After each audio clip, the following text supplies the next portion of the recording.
A deep dive into the application process, what advice would you give to someone who's currently preparing for GMAT? While I'm no expert on GMAT, I think what matters the most is being consistent and taking the GMAT, something you prepare for over a couple of months instead of just focusing on it in like this 1 month sprint of sorts. It's more like a marathon. That's the number one advice. The second advice would be probably to notice, like, to play at your strengths and weaknesses. So to be very mindful about what are certain areas that you're really strong at, so you can focus on the areas that you may not be, or topics that you may not be very good at. And I'm talking not just about topics, but your general demeanor in exam taking.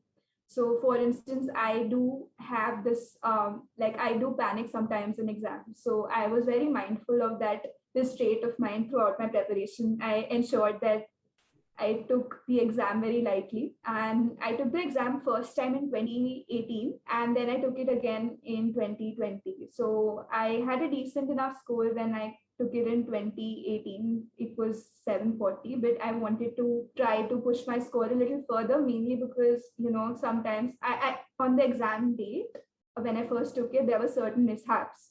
So I knew that I could do better, wherein I lost on time. So that's why I took it last year.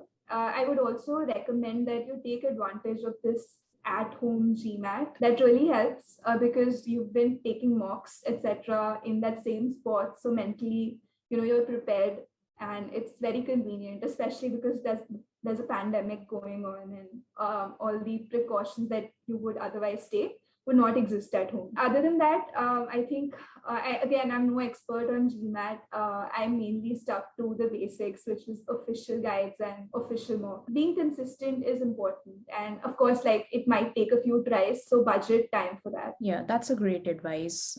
Something very important to keep in mind. Usually people leave GMAT exam till the end, and then that could be a source of panic, I would say.